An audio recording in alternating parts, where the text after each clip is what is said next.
yo veo todos los egos y todas las divisiones y todas las broncas y los ataques personales y las denigraciones personales, y veo que del otro lado lo que más veo es a todas esas personas que nos atacan, que nos riéndose de nosotros y diciendo, mira, ellos mismos están haciendo el trabajo que tenemos que hacer nosotros.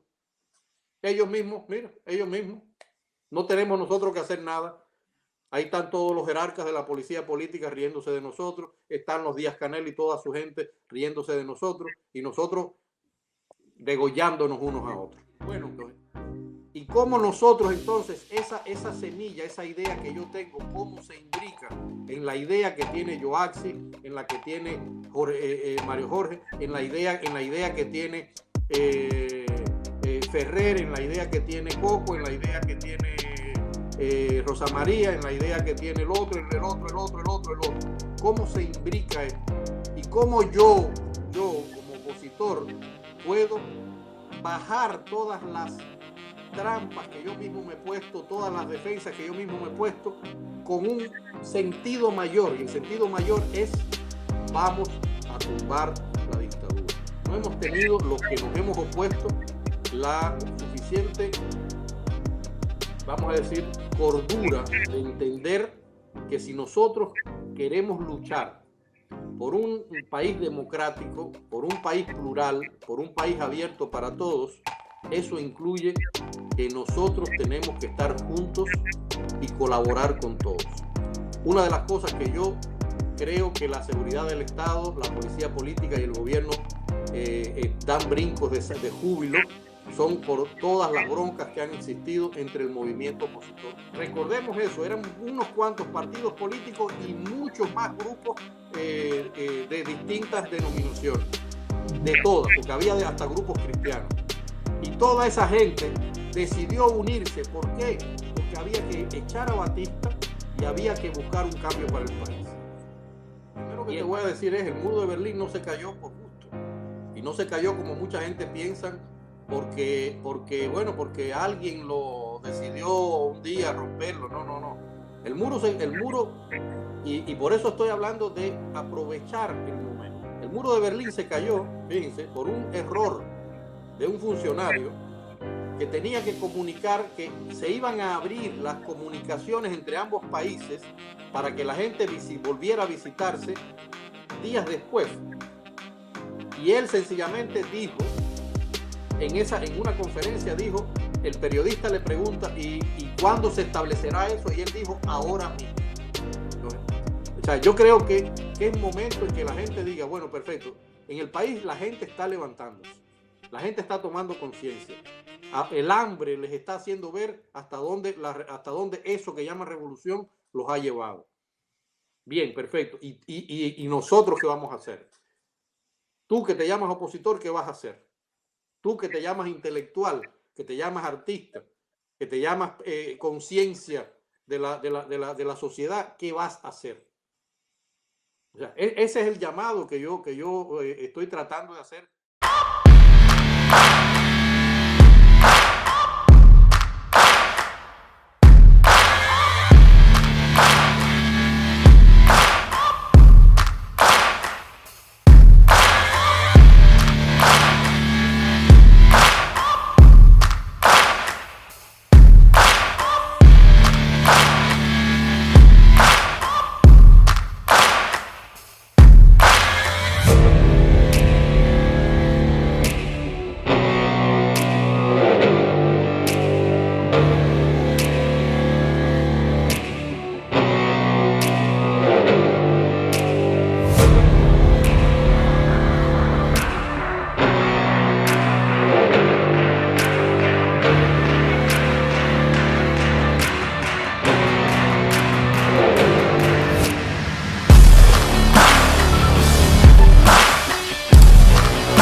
Estos cubanos en Washington, D.C. y desde aquí, como siempre, le damos la bienvenida a este canal, un espacio digital hecho por cubanos y para los cubanos, donde intentamos aportar nuestro grano de arena y empujar por la libertad de Cuba, la libertad de todos los presos políticos y la desestabilización, derrocamiento y enjuiciamiento del narco Partido Comunista y toda la oligarquía que lo secunda.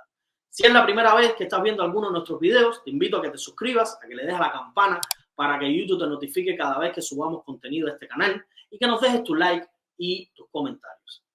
Bueno, hoy vamos a estar conversando con un cubano excepcional que ha dedicado gran parte de su vida a hacer esta labor social tan importante y esta responsabilidad que recae sobre todos los cubanos de contar la realidad de Cuba, de desmitificar la mentira de la revolución castrocomunista que ha prostituido, encarcelado, asesinado y desterrado a todos los cubanos que desgraciadamente hemos sufrido la realidad del narcocomunismo que impera en la isla por más de 65 años. Pero antes de pasar con nuestro invitado de hoy, vamos a darle el saludo al team de cubanos en Washington, D.C. Joa, Mario, ¿qué tal? ¿Cómo están? Muy bien, Reinier. Bueno, pues te saludo a ti, saludo también a la audiencia y como bien dices, tendremos hoy un invitado especial, un invitado que de lujo, diría yo, que da, por supuesto, la satisfacción a este podcast de poder conversar con él. Y es el escritor, editor, periodista y muchas otras cosas más, Amir Valle, un cubano radicado en Berlín, que tiene una historia tremenda, pero con él estaremos sobre todo hablando acerca de su último libro, un libro que ha sido publicado y está ya a la venta en diferentes plataformas, así que de eso él nos estará informando. Sí, Mario, ¿qué tal? ¿Cómo anda? Bien, Reinier, bien. Y nada, que cuando saludabas al principio que decías que bueno, que lamentablemente los cubanos que estábamos dispersos, ¿verdad? Por causa de la tiranía. Y tienes razón, porque qué más quisiéramos todos que estar en nuestra isla, o si salimos, salir de paseo o voluntariamente, ¿no?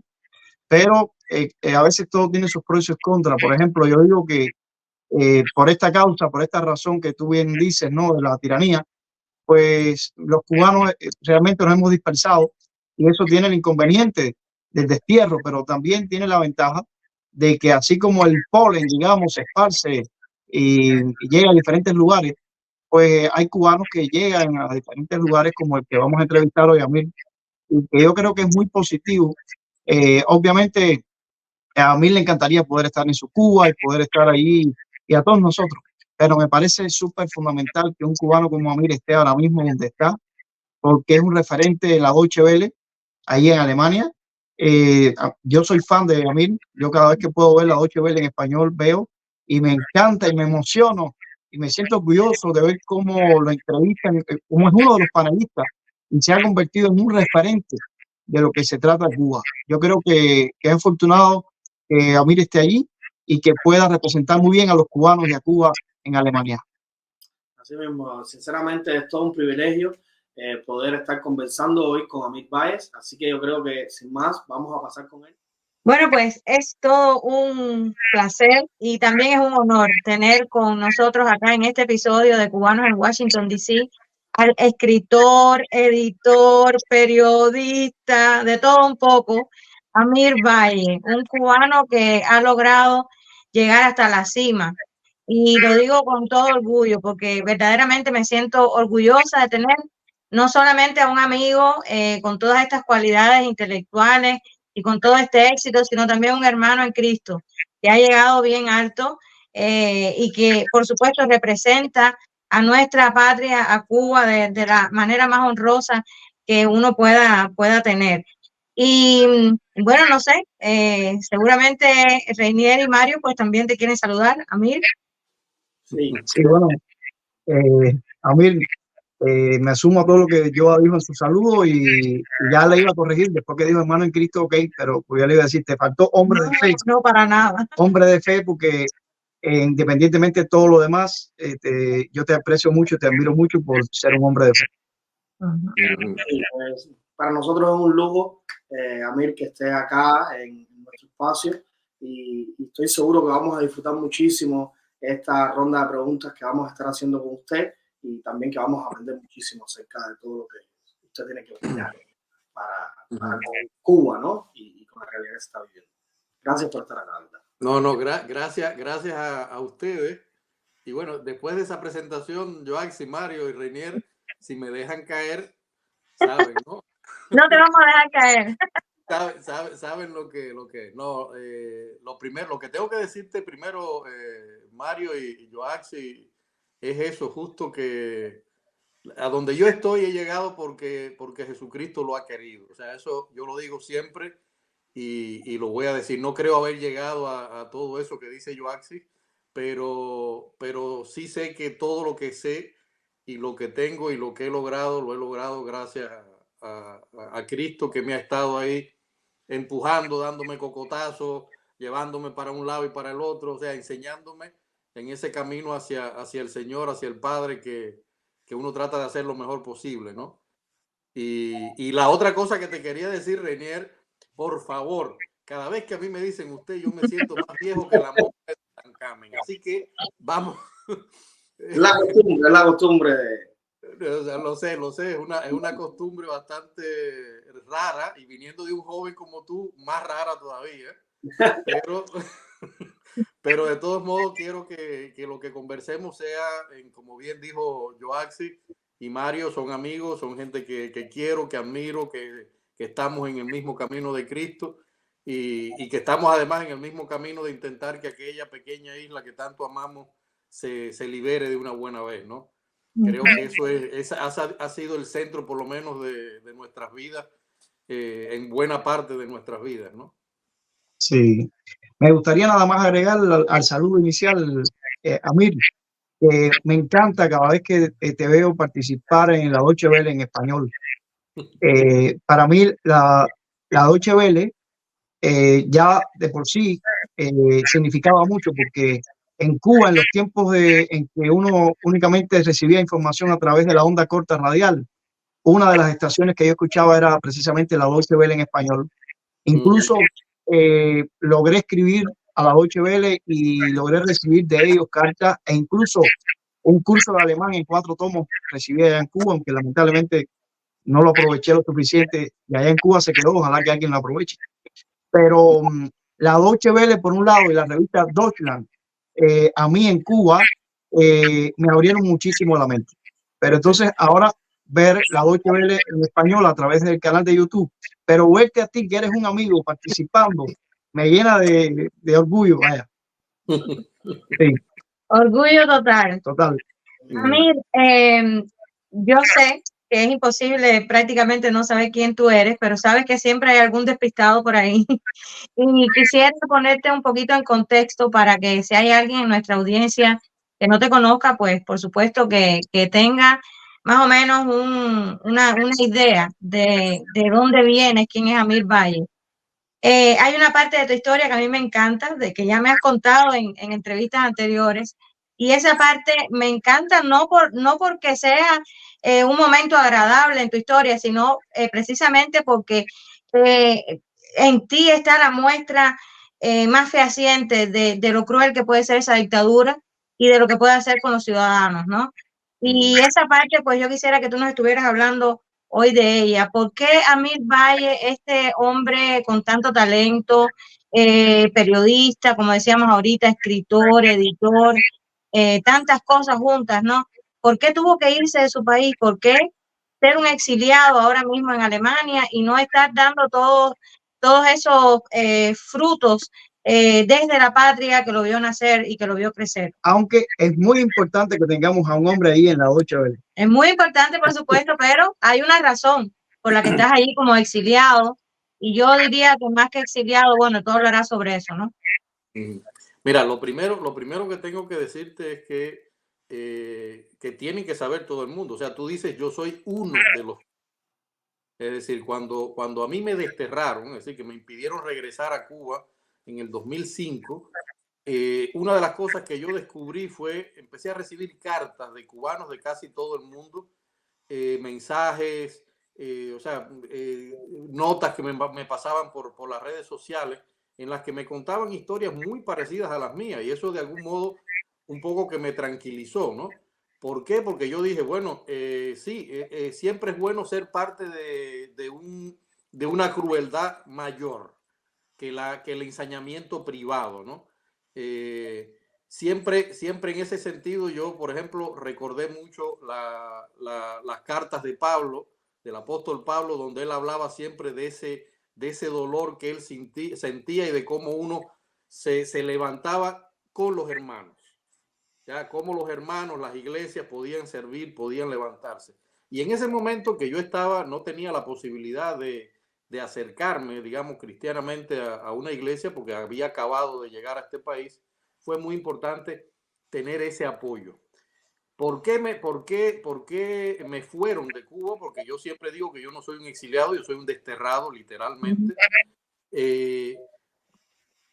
Por el hecho de que un día yo descubrí que la literatura servía más que nada para que la gente se viera identificada. Y ese descubrimiento, Joaxi, fue algo muy curioso porque mientras yo escribí, por ejemplo, los primeros cuentos míos eran cuentos de la vida en el campo, de las travesuras de un niño, o sea, cosas absolutamente ingenuas, inocentes, de los tarros que le pegaba fulana, mengano, del pajarito, del homosexual del pueblo, o sea, esos cuentos que no significaban nada contra el gobierno. Yo fui una figura hasta ese punto que me llamaban la rara avis de la literatura cubana, se escribía sobre mí. Algunos comisarios que en estos días han estado en la palestra pública de la discusión cubana hablaban muy bien de mí como una nueva figura, etcétera, etcétera. Gané todos los premios importantes de la juventud, de los jóvenes escritores en ese tiempo. Pero yo descubrí que un día iba por los barrios de Centro Habana y yo le dije a uno de mis colegas, de la gente del barrio, que yo era escritor. Y de pronto me dice, no, tú no eres escritor. Escritor es, por ejemplo, Pedro Juan Gutiérrez, que va a la tienda a comprar, que está con nosotros, que se sienta a tomar un trago en la de esto. O sea, de pronto yo me doy cuenta de que para el pueblo de a pie había un concepto de qué cosa era el escritor, y el escritor era el que hablaba de ellos, ¿ya? Y yo me doy cuenta entonces en ese momento de que nosotros, por razones, digamos, muy maquiavélicas de la cultura nacional, nos habían enseñado a nuestra generación, sobre todo, que no se podía tocar determinados temas porque eran demasiado cotidianos, demasiado cercanos en el tiempo, y que esto era mejor dejar pasar el tiempo y escribir sobre las carencias, sobre los problemas, etcétera, que en algún momento se podría escribir de eso cuando ya se tomara un tiempo de ese problema social como tal. Pero no, nuestra generación entonces se rebeló contra eso y empezó a escribir libros, o sea, cuentos en esos tiempos, historias que tenían que ver con la visión crítica. Y ahí está, por ejemplo, los cuentos de Angelito Santiesteban, los cuentos de Alberto Garrido, o sea, un grupo de cuentistas jóvenes de mi generación que empezamos a hablar de esa realidad desde una perspectiva totalmente crítica, y por supuesto empezamos a hacer un poco las ovejas negras del rebaño, ¿no? Y en ese momento, o sea, lo tengo que decir, empezamos a ser perseguidos, a ser marginados, a no ganar, a que nos despojaran de determinados premios, etcétera, pero más allá de eso no iban, porque supuestamente había una permisividad con estas nuevas generaciones, se le pasaba la mano. También estaban algunos de estos comisarios culturales cuya labor era tratar de que no nos fuéramos demasiado fuera de donde ellos querían que nosotros corriéramos. O sea, es algo muy, muy interesante en ese sentido, pero yo finalmente determino meterme en el mundo de la investigación por un hecho insólito, un hecho pequeño. Cuando yo trabajaba en Publicitaria Coral, en Cubanacán S.A. como publicista, descubro que las mismas muchachitas, que eran modelos, preciosas modelos, esas muchachitas se prostituían después con algunas de ellas, no todas, por supuesto, se prostituían con los empresarios españoles y mexicanos que eran en aquella época los que iban a Cuba a hacer negocios en Cuba. Y yo me preguntaba por qué, si de algún modo son privilegiadas. Esas chicas podían comprar en las tiendas donde nadie podía entrar entonces, podían tener acceso al dólar sin que nadie las apresara. Es decir, tenían un cierto nivel, y yo me empiezo a preguntar y empiezo a investigar, y ahí entro yo entonces en el mundo de Habana, Babilonia, prostitutas en Cuba. Y como a raíz de Habana, Babilonia, prostitutas en Cuba, entonces me encuentro un grupo de casos criminales que ocurren en los barrios de Centro Habana y La Habana Vieja, que no me entraban dentro del libro de la investigación, y dije, voy a dejarlo para novelarlo. Y ahí nace la serie negra mía por la que soy, digamos, empiezo a ser reconocido internacionalmente, que es El descenso a los infiernos, que son 8 novelas sobre ese tipo de temas. Ninguna de esas novelas, por supuesto, excepto Si Cristo te desnuda, logró publicarse en Cuba. Y era ya vamos a decir, una especie de canto completo de quién es Amir Valle como escritor, por dónde camina, qué le interesa de la sociedad, y por supuesto eso no le interesaba a la UNIAC, no le interesaba al Ministerio de Cultura, y a partir de ahí empezaron a marginarme. ¿Ya? O sea, te puedo hacer una historia muy larga y nos pasaríamos todo el tiempo, porque ahí tiene que ver también mi trabajo con Patricia Gutiérrez Menoyo, la hija de Eloy Gutiérrez Menoyo, en la colección de cultura cubana cuando fue a Cuba. O sea, la misma presencia de Eloy Gutiérrez Menoyo en mi casa, que se convirtió en una figura, digamos, cotidiana del día a día. O sea, hay muchas cosas.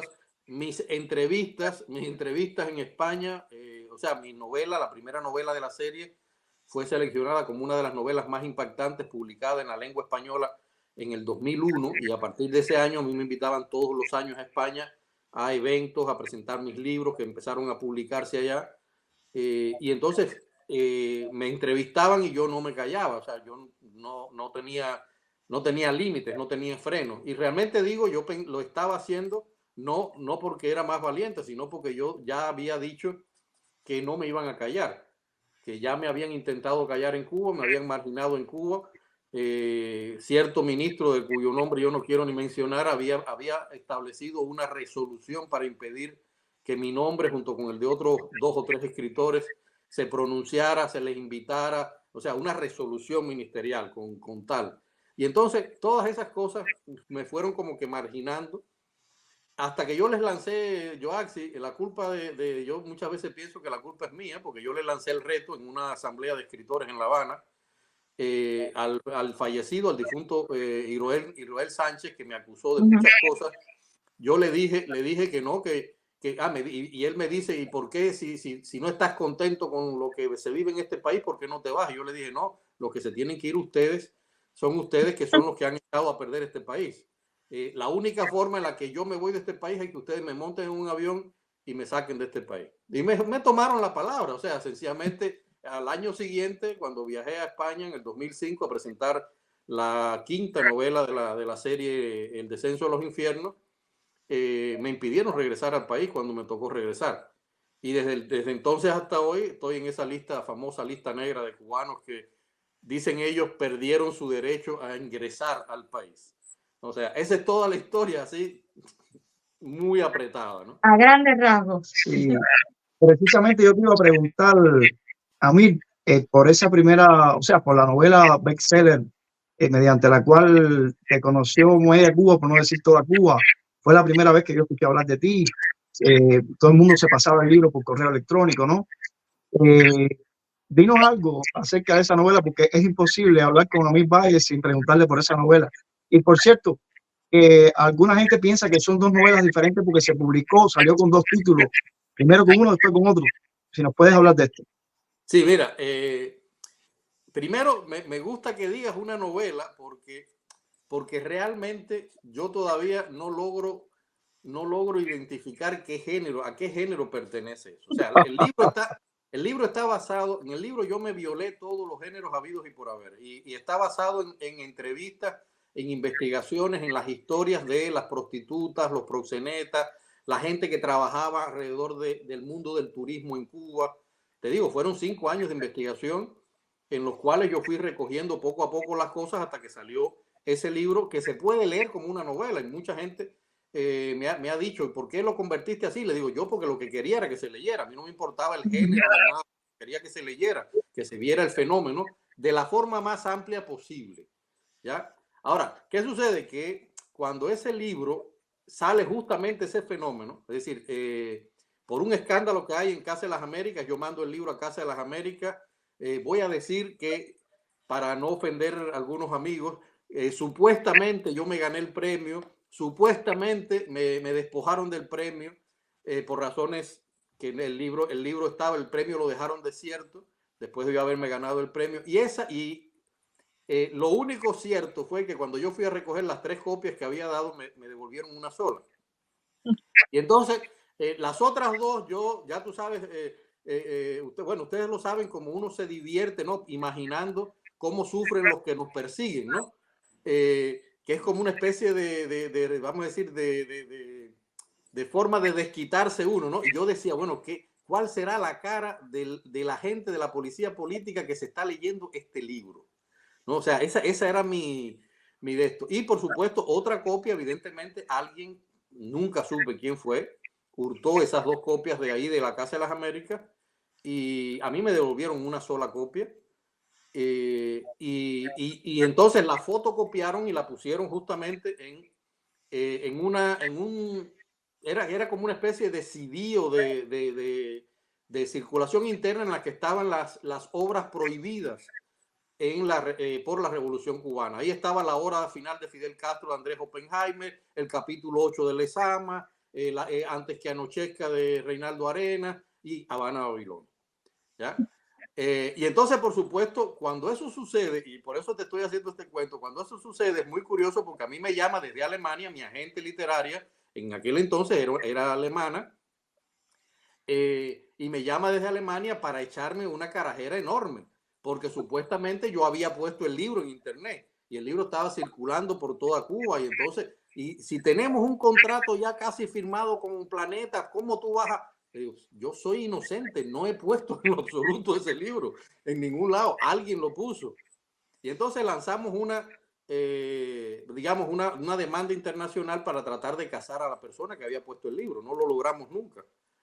Hoy realmente, si yo lo logro y esa persona aparece, lo que hago es agradecerle y darle eso que me convirtió en un bestseller, ¿no? en Cuba. Pero ¿qué sucede? Que entonces ese libro, cuando Planeta lo ve, Planeta dice que primero ya el título estaba gastado porque había sido esto que lo otro, entonces deciden publicarlo con el nombre de Jineteras. Y sale en Planeta con el nombre comercial de Jineteras. Cuando se hace ya la segunda edición, la edición de bolsillo, sí se publica ya como Habana, Babilonia, porque yo exijo que sí salga con el título original. Y de todos modos ellos le ponen entonces una coleta que es La cara oculta de las jineteras, cosa que me pareció muy bien también, ¿no? Habana, Babilonia, La cara oculta de las jineteras, me pareció bien. Esa es la historia digamos, del libro, de algún modo, que a mí me da mucho placer porque, primero ganó el Premio Internacional Rodolfo Walsh del 2006 a la mejor obra de no ficción publicada en lengua española. Es decir, para mí es uno de los más grandes premios de la lengua española para libros, esto mismo que te decía, de no ficción. Es decir, porque no es ficción realmente, pero tampoco pueden clasificar. Y los americanos, con su categoría de non-fiction, son los que mejor han dado en el clavo con ese tipo de literatura, ¿no? Así es que sale Habana, Babilonia, que además, como bien decía yo, Axi, se convirtió, y tú también, Mario, se convirtió dicen los críticos, el mayor bestseller underground en la historia de la literatura cubana. Es decir, algo que a mí me enorgullece mucho, y lo que sí me consta es los miles y miles de cubanos que leyeron ese libro, pero todavía más rico en la clandestinidad. Es decir, no es algo que estaba publicado. El libro ni siquiera había sido publicado y miles de cubanos se lo pasaban de mano en mano, se lo pasaban de disco. En aquellos tiempos eran los floppy, ¿se acuerdan, no? Los discos grandes, y se los pasaban de mano en mano haciendo para leer ese libro, ¿no? Son historias muy lindas porque a donde quiera que yo voy, sabemos que donde quiera que vamos en el mundo hay un cubano, ¿no? Y donde quiera que yo he ido por ahí, por el mundo, siempre se me ha acercado un cubano y me ha dicho, yo leí su libro Habana, Babilonia en la bañadera, en la tendedera de la bañadera de mi escuela, o sea, me hacen historias de esas alucinantes, ¿no? O sea, son cosas muy... Sí. Sabemos que has escrito un nuevo volumen que lo has titulado Las Estasis, El Muro de Berlín y la vida de nosotros. ¿En qué género lo catalogas y por qué O sea, ¿qué te motivó a escribir este nuevo ejemplar? Mira, el libro realmente, el título completo, o sea, eso que has mencionado es el subtítulo, ¿no? El libro se llama El aliento del lobo, ¿ya? Y entonces tiene subtítulo La Stasi, el muro de Berlín y la vida de nosotros. Que por supuesto hace un homenaje a la película La vida de los otros, es una especie de paráfrasis a la vida de los otros. Y mira, cuando uno llega a Alemania, yo siempre digo algo, una de las cosas que más impactan a la gente que viene a Alemania es el muro de Berlín. Es decir, yo no sé por qué para los cubanos es tan importante ese muro de Berlín y yo conversando, por ejemplo, con la escritora Carla Suárez, a raíz de cuando el día que ella vino a Berlín la primera vez y yo la llevé al muro y nos tiramos una foto como si estuviéramos saltando, que queríamos escapar del muro, una foto que se hizo muy famosa entre los colegas, conversábamos justamente de que nosotros teníamos un muro, que es ese mar que nos rodea, ¿ya? Y ese mar que nos rodea, de pronto descubrir que tú estás viviendo en el mismo lugar donde existió ese mar, en este caso de cemento, que le hizo horrores a la gente, horrores que además yo sentía muy cercanos porque yo había vivido de cerca esa represión y los que hemos sido reprimidos por la policía política en Cuba sabemos lo fuerte que es eso es una experiencia que marca de por vida, porque vivir en un lugar donde de pronto tú sabes que hubo personas a las que convirtieron en no personas para tratar de aplastarlas completamente, de denigrarlas, de quitarle todo signo de humanidad y recordarles tú no eres nada sin el Estado, tú no eres nada sin el poder, tú estás en mis manos y yo te puedo aplastar como una mosca. Cuando uno vive en eso, uno tiene que buscar, si tiene conciencia, tiene que buscar acercarse a esas monstruosidades. Y aquí yo tengo el privilegio de haber estado muy de cerca y haber ido a ver las dos grandes monstruosidades de este país. Esa monstruosidad que fue el nacionalsocialismo, con los millones de muertes que hay en este país. Y después, muy poquito después, el hecho del comunismo y todos los muertos que generó el comunismo en este país. Una de las naciones, como digo yo, cunas de la filosofía humanista, donde la sensibilidad se palpa completamente, cuna de las mejores obras musicales del mundo. Es decir, es una cuna de tanta cultura y de tanta eso que de pronto uno empieza a preguntarse cómo es posible que aquí haya surgido ese mal. ¿Cómo es posible que el ser humano haya descendido a ese nivel de brutalidad? Así es que nace la historia. Empecé por un pequeño, digamos, una pequeña coincidencia. Yo conocí aquí, uno de los primeros cubanos que conozco fue Jorge Luis García Vázquez, uno de las personas que estuvo en los años 80 preso en el Museo de la Stasi, acá en la prisión, en la prisión de la Stasi, que hoy es un museo. Y él hoy es guía de turismo de ese mismo museo y les enseña a los turistas la cárcel donde él estuvo. Y le cuenta lo que él vivió. Porque ese museo, todos los guías de ese museo estuvieron presos en esa cárcel, que es el Museo Prisión Hohenschönhausen. Y entonces, a través de él, yo conseguí que me invitaran, o sea, que me pusieran en un programa que existe acá en casi todas estas instituciones, que es de el investigador o profesor o escritor invitado. Y pasé varios meses ahí. Eso te da acceso a los archivos de la Stasi, te da acceso a información que generalmente está bastante dispersa, pero ellos te dan la más organizada posible.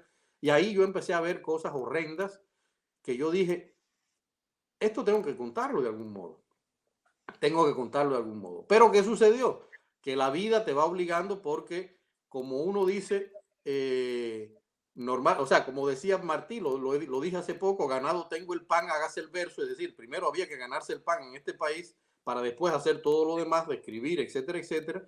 Y ahí fue que empecé a buscar trabajo en Deutsche Welle, ahí fue que empecé a buscar trabajo en el Ministerio de Relaciones Exteriores, donde también trabajo acá preparando a los embajadores que van para América Latina y a los embajadores alemanes que van a América Latina. Y en ese interín fueron pasando los años y yo escribía otras cosas y esa información se fue quedando, hasta que el año pasado mi colega periodista Lidia Señarí Cejas, una cubana que estudió conmigo periodismo en Cuba, que ahora vive en España, Lidia, poeta también, un excelente poeta, por cierto, Lidia me dice, en Anaya quieren publicar un libro sobre la Stasi para el año que viene. Tú te asumes ese reto y yo de pronto digo, me cayó la ficha porque digo, este es el momento de yo hacer todo lo que tengo, ese material que tengo ahí no se puede perder y ahí fue que hice entonces, pasé unos 7 meses escribiendo el libro aproximadamente, reuniendo toda aquella información, organizándola, escribiéndola día a día.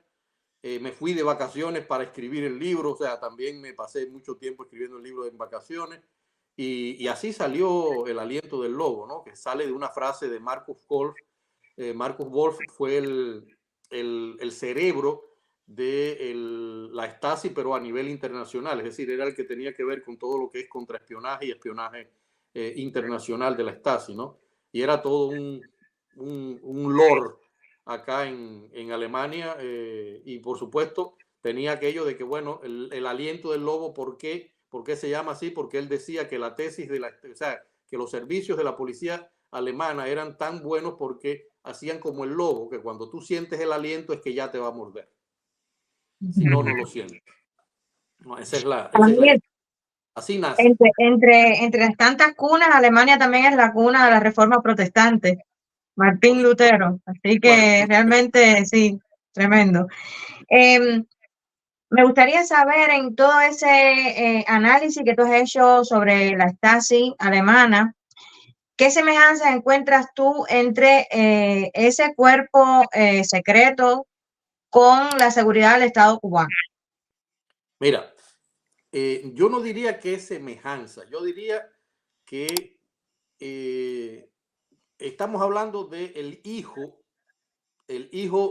horrendo de un monstruo, ¿ya? Pero un hijo que además se ha especializado todavía más en las monstruosidades. Lo tengo que decir con toda tranquilidad. Primero hay que recordar algo.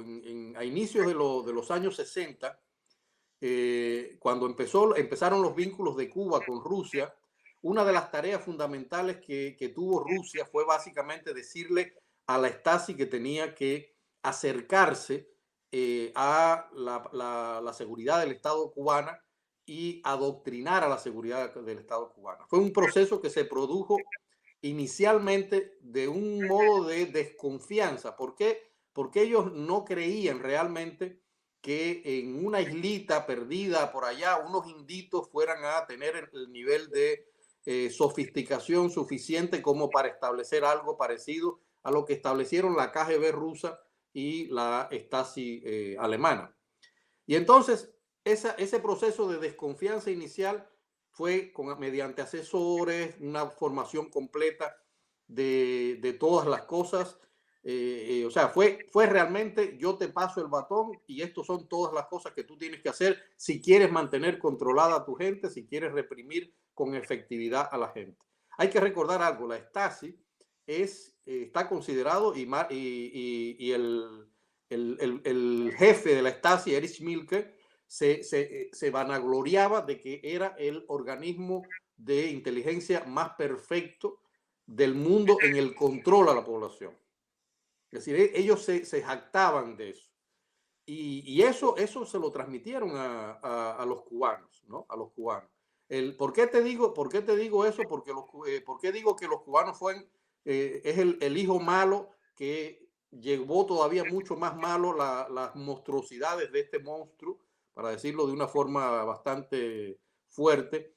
Porque detalles tan pequeños como, por ejemplo, una celda de castigo, en Cuba la policía política lo convirtió en las famosas gavetas, es decir, donde encerraban a la gente. Es decir, algo que todavía tenía algo de humanidad, si se puede decir así, se convertían en Cuba en algo todavía más inhumano.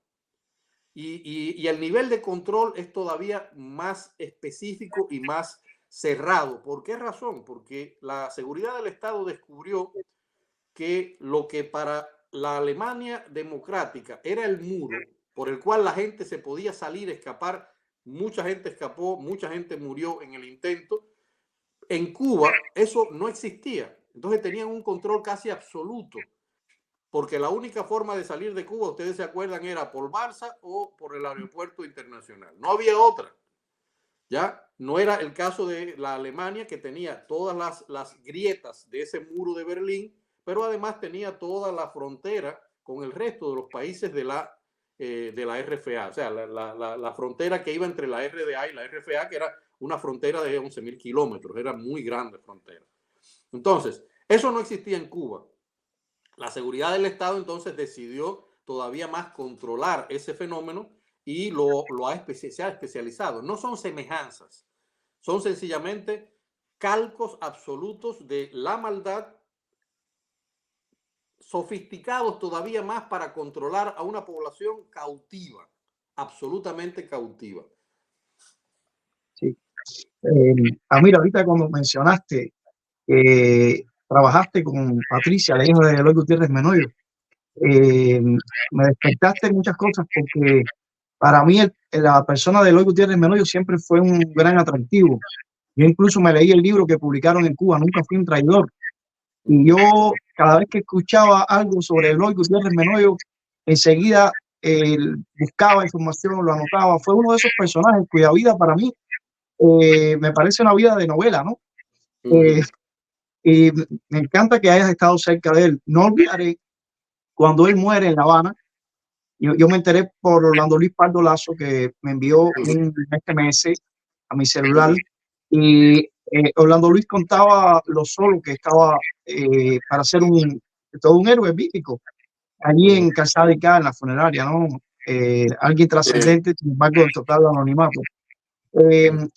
Eloy no pudo ver lo que muy probablemente yo creo que sí nosotros vamos a ver. Y por eso me quiero trasladar, tomando a Eloy como ejemplo, que él no pudo ver, a lo que yo creo que sí estamos viendo ya ante nuestros ojos. ¿Piensas tú que estamos ante el derrumbe por fin del sistema totalitario cubano? La Stasi era muy buena, pero la Stasi ya quedó en la historia. ¿Qué crees de lo que estamos viviendo ahora mismo? Mira, primero quiero decirte algo, responderte lo de Eloy. O sea, Eloy fue uno de las personas más admirables que yo haya conocido. Sé que es una figura muy controvertida, muy atacada, como lo fue también Uber Matos, a quien también tuve el privilegio de conocer. Es decir, pero Eloy fue una persona que yo conocí desde el ser humano. Eloy, como había dejado a sus dos hijos pequeños en Miami para esa locura de él de ir a hacer en Cuba Cambio Cubano y extender por toda la isla el grupo Cambio Cubano, como había dejado a sus dos hijos pequeños, es decir, hijos de la vejez, lo había dejado en Miami, él iba prácticamente todos los días a jugar con mi hijo de 3 años a la casa. Y ver a aquel señor mítico sobre el cual yo había leído primero, me lo habían vendido primero como el matavaca, el comevaca, ¿se acuerdan, no? El hombre del escambray que mataba, que esto, que lo otro. Con Morgan, después, el americano. Exactamente. Y después entonces, al que yo había conocido por las literaturas alternativas, como el verdadero comandante guerrillero patriota que fue, ver a aquel hombre tirado en el piso de mi casa, jugando como un niño chiquito, gateando por todo el pasillo, junto a Lior de 3 años, y Lior se le tiraba arriba. O sea, yo decía, esto es lo que hace humano a esta gente. A partir de ese momento nosotros empezamos con un grado de complicidad muy fuerte. La hija de Eloy, Patricia, y yo fuimos muy amigos, tuvimos mucha complicidad. Con Eloy fue todavía mucho más cercana porque fue más familiar, más cotidiana.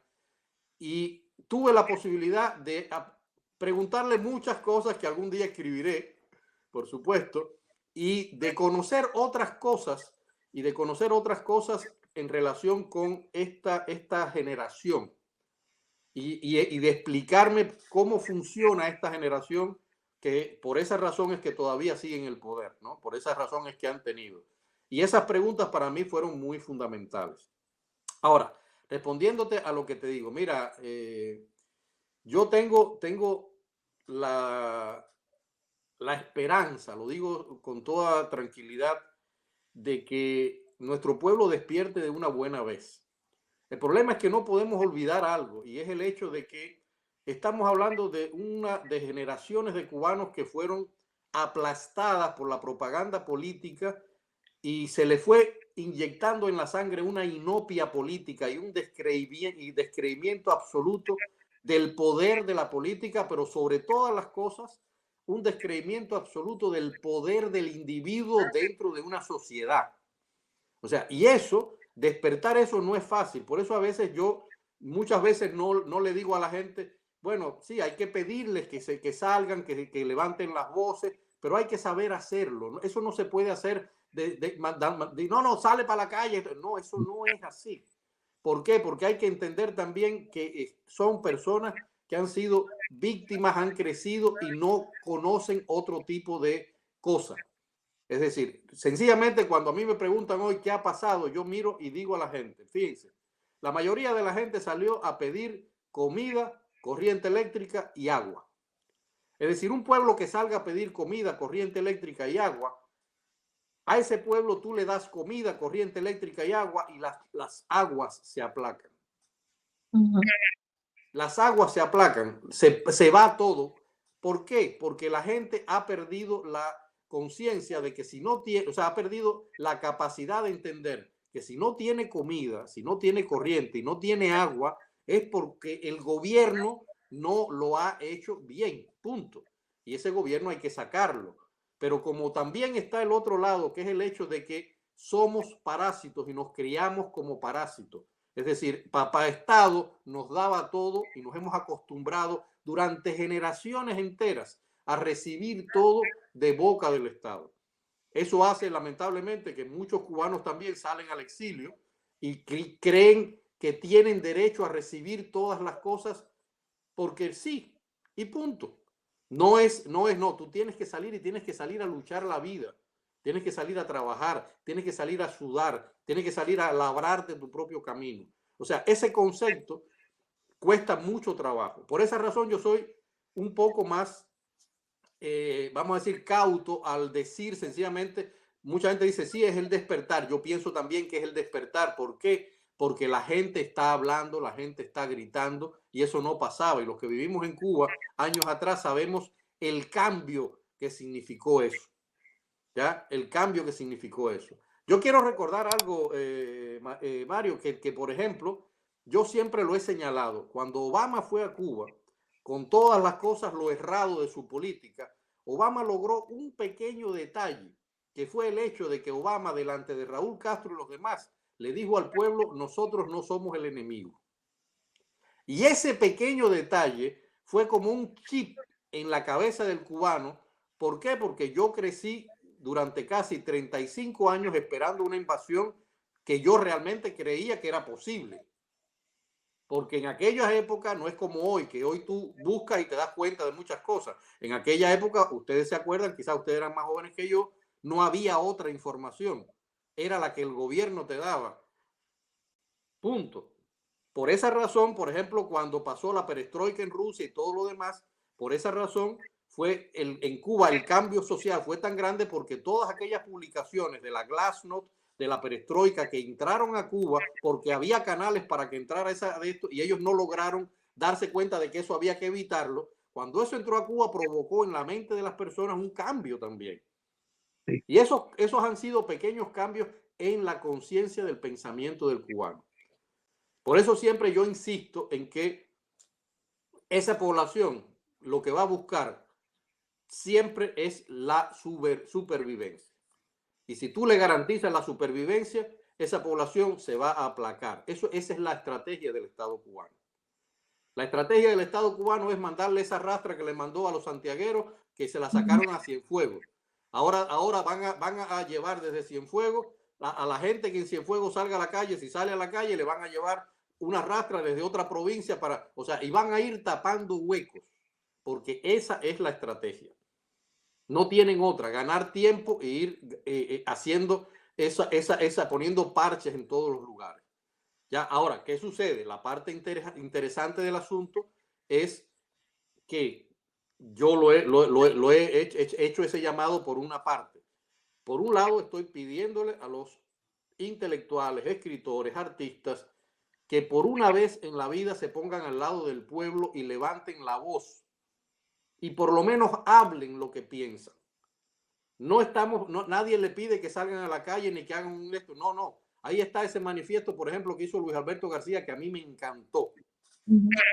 Me encantó, porque muy claro lo habló. Lo que hizo Alina Bárbara López, o también un manifiesto llamado a los intelectuales, muy interesante. Si nosotros los intelectuales hemos sido una parte importante en la historia de ese país, hemos tenido protagonismo en los momentos importantísimos en la historia de ese país, ¿por qué en estos 65 años no lo hemos sido? Porque nos amordazaron. Y nosotros tragamos esa mordaza y nos quedamos con la mordaza y nos satisfacemos en tragarnos esa mordaza y en hacerle loas y balar como mansas ovejitas.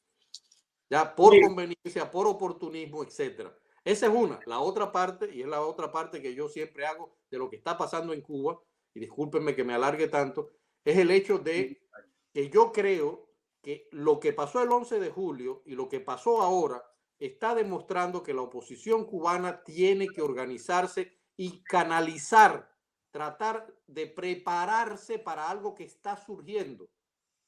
¿Por qué? Porque estamos encima de un polvorín que en cualquier momento va a reventar. Pero si ese polvorín revienta y no hay oposición, los que se van a aprovechar son lo peor de la sociedad. Si la oposición no canaliza y dice, tenemos que prepararnos para este tipo de eventos, ¿cómo lo hacemos? ¿Qué hacemos? ¿Cómo vamos a dar? ¿Qué pasos tenemos que estar? En el momento que se produzca, ¿qué cosa tenemos que hacer? Si eso no para tratar de canalizar ese descontento social hacia algo que no sea, primero la violencia, estoy en contra absoluta, fíjense, nada que, los que somos cristianos sabemos que nada que se base en la sangre puede tener un futuro, eso lo sabemos nosotros, es decir, no puede tenerlo. Canalizar eso sin violencia, pero hacia un margen que lleve a un buen lugar. No lo que está pasando, por ejemplo, en Haití ahora, una sociedad, un estado absolutamente manejado por las mafias, por la gente que tiene el poder de un arma en la mano. Entonces, eso puede pasar en Cuba. Pero puede pasar si los cerebros del país y la oposición no participan también de eso y se preparan para ese tipo de eso. Es difícil. Estoy diciendo lo que sería, vamos a decir, lo mejor. ¿Ya? Sí. Pero sé que es difícil, pero creo que tenemos que tener por lo menos conciencia de que eso debe estar en nuestros planes, en nuestras ideas, ¿no? Sí. Amir, estaba intentando interrumpirte un poquito porque casi que le has dado respuesta, ¿no?, a lo que te iba a preguntar ahora. Pero bueno, menos para tratar de seguir en el contexto que estábamos. Recién nos habías comentado cómo ese muro, ¿no? Ese muro de Berlín era tan icónico para los cubanos y si bien fue una barrera para que muchísimos alemanes no pudieran escapar como todavía aún lo es pues la geografía de Cuba, ¿no?, ese mar que nos rodea, aún así ese muro se logró derribar, ¿no? Y los pueblos, las familias, los amigos se pudieron reencontrar y o sea, esto es lo que se está tratando de que suceda en Cuba, ¿no? Se dieron las protestas del 11 de julio, ahora recién el 17 de marzo, 18, y esperemos que continúen. Se están dando nuevamente protestas en Cuba casi al nivel del 11 de julio. El 11 de julio sabemos que fue un poquito más grande, pero aún así estas son las más relevantes luego del 11 de julio. ¿Qué crees que es lo que le falta a los cubanos o qué metodología deberíamos implementar desde la sociedad civil para poder dar al traste con ese símil, ¿no?, que sería el derribar el muro de Berlín? Para los cubanos sería, bueno, desestabilizar la dictadura y lograr la libertad. Mira, lo primero que te voy a decir es el muro de Berlín no se cayó por gusto y no se cayó como mucha gente piensa porque alguien lo decidió un día romperlo. No. El muro y por eso estoy hablando de aprovechar el momento. El muro de Berlín se cayó, fíjense, por un error de un funcionario que tenía que comunicar que se iban a abrir las comunicaciones entre ambos países para que la gente volviera a visitarse días después. Y él sencillamente dijo, en una conferencia dijo, el periodista le pregunta, ¿y cuándo se establecerá eso? Y él dijo, ahora mismo. Y en ese momento la gente que oyó salió al muro, fue al muro y empezaron a cruzar el muro y a pedirle a los soldados que los dejaran cruzar. Y así fue que se empezó. ¿Por qué? Porque cuando los soldados vieron la cantidad de gente que estaba intentando pasar al otro lado del muro, ese soldado, el jefe de la galera, dijo, ¿qué hago? ¿Les tiro y hago una masacre o los dejo pasar? No recibió respuesta del alto mando y decidió dejarlos pasar. Así fue que se empezó a caer el muro. O sea, ¿pero qué sucedió? Antes de eso, había un movimiento muy importante en la población alemana de descontento que venía desde las universidades en Leipzig. No fue nada, o sea, no era que salió de no, era sencillamente que era un estado tan cerrado, pero fíjense, era un estado cerrado donde había bastante prosperidad en comparación con Cuba y con otros lugares. Pero había tanta vigilancia, tan cerrado, que había un descontento galopante y sí existió, a pesar del control y a pesar de todo, existieron esos movimientos fuertes de rebeldía contra ese sistema. Una de las cosas que yo hablo del libro, por ejemplo, es cómo la Stasi se dedicó a tratar de parar el movimiento hippie, el movimiento marginal. Fíjense, algo tan como eso, tan simple, y eran gente de mucha fuerza, y los metían presos y los ves. O sea, existía una conciencia, fue creándose una conciencia de que en algún momento las cosas tenían que cambiar. Y por eso cambió tan rápido, ya aprovechándose del error de esta persona. ¿Ya? Pero fíjense que el muro se cae, pero las dos Alemanias siguieron. Y las dos Alemanias existieron hasta el 90. Y en ese tiempo, la Stasi se dio cuenta de que todo se iba a acabar en un momento determinado. ¿Y qué sucedió? Empezaron a destruir los viejos expedientes y mandaron a quemar los expedientes en un intento. La población se dio cuenta cuando vio las chimeneas que estaban echando humo, las chimeneas de esto, y salió en masa para allá, se metieron ahí e impidieron que se terminara esa. Y ahí entonces se empezaron a hacer un grupo de cambios muy fuertes a partir de esos momentos. Es decir, es un tránsito. Ahora, ¿qué le pasa? En mi opinión, no hemos tenido, lo tengo que decir sinceramente, si alguien se ofende con perdón, es mi opinión personal, no hemos tenido, los que nos hemos opuesto, la suficiente, vamos a decir, cordura de entender que si nosotros queremos luchar por un país democrático, por un país plural, por un país abierto para todos, eso incluye que nosotros tenemos que estar juntos y colaborar con todos. Una de las cosas que yo creo que la seguridad del Estado, la policía política y el gobierno dan brincos de júbilo son por todas las broncas que han existido entre el movimiento opositor cubano. Es decir, es algo, eso tuve el privilegio también de decírselo a Coco Fariñas, a José Daniel Ferrer, a varios líderes que vinieron de Cuba acá cuando estuvimos en un evento en Bruselas, donde yo presenté mi libro sobre la censura, invitado por ellos, y tuve la oportunidad de decirle que lo importante era sencillamente olvidarse. Y era una perspectiva que recuerdo que José Daniel Ferrer me dijo, sí, tienes mucho razón en eso.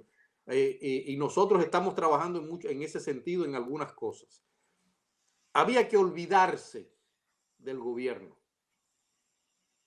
Fíjense, la oposición tenía que olvidarse del gobierno. Cuando digo olvidarse, no significa borrarlo. Hay que tenerlo ahí, tú tienes que estarlo mirando. Pero el foco de cualquier trabajo opositor, según la experiencia de estos países que cayeron de acá y de la primavera árabe, etcétera, etcétera, es el trabajo con la gente, el trabajo con la comunidad. ¿Por qué? Porque tú no puedes dirigir ningún cambio social si no tienes a un pueblo que que te sostenga, un pueblo que esté detrás de ti en el momento en el que tú movilices, que tú llames. Y eso lo sabe muy bien la dictadura. Y por esa razón, cada vez que surge un líder que puede ir en ese camino, lo denigra, lo encierra, lo exila, lo destierra. ¿Por qué? Porque quiere evitar ese nivel de trabajo con el pueblo. Osvaldo Payá lo tenía muy claro. Había que trabajar con la gente. Había que convencer a la gente para que la gente se convirtiera en el activista normal, cotidiano de la idea. Y por esa razón, por eso logró todo lo que logró en Firma.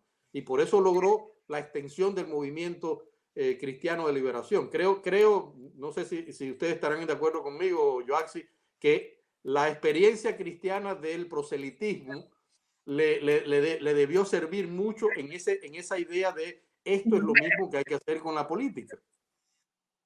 Es decir, no hay nada mejor para un político que tener a un grupo de gentes que cada una de esas gentes se convierta en un repetidor y en un ejemplo. Ahí tenemos a nuestro Señor Jesucristo con sus apóstoles.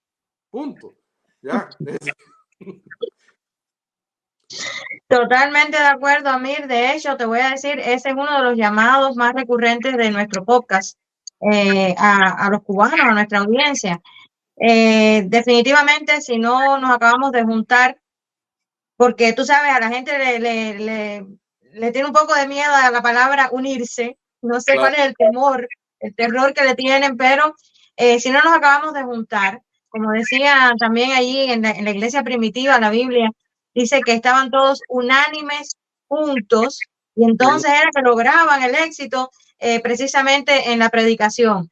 Así que si no acabamos de estar unánimes juntos, enfocados en el mismo objetivo que es derrocar a la dictadura, esto no lo vamos a lograr nunca. Yo realmente estoy muy de acuerdo contigo. Hay algo que uno tiene que tener claro, Joaxi, es el hecho, por ejemplo, de que cuando a cualquier político yo siempre le preguntaría, ¿cuál es la Cuba que tú te imaginas? La Cuba donde rige tu partido político, o la Cuba donde haya muchas visiones de la isla, una Cuba donde haya muchas formas de ver la isla y de entender, y que entonces, buscando en democracia y en consenso, fíjense, buscando entre todas esas variantes, encontrar la vía más expedita, más justa para el país y para la situación del país.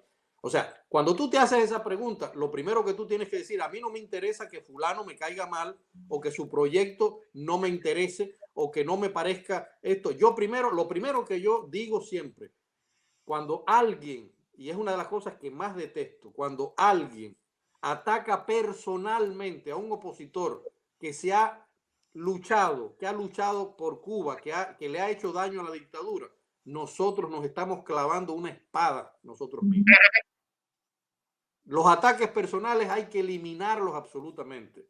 Tú puedes no estar de acuerdo con tal proyecto, puedes creer que va por un camino errado, pero no puede cerrarle la puerta a esa gente. No, porque yo no me reúno con él. No, porque yo no hablo con él. No, porque son unos estos, porque son unos otros, porque no vamos a lograr absolutamente nada así. Una de las cosas que la gente no se acuerda, el maquiavelismo de Fidel Castro fue tan grande que logró que más de 20 instituciones que existían en el país, en la Cuba de 1958, se unieran y le dieran a él el mando. Recordemos eso, eran unos cuantos partidos políticos y muchos más grupos de distintas denominaciones, de todas, porque había hasta grupos cristianos.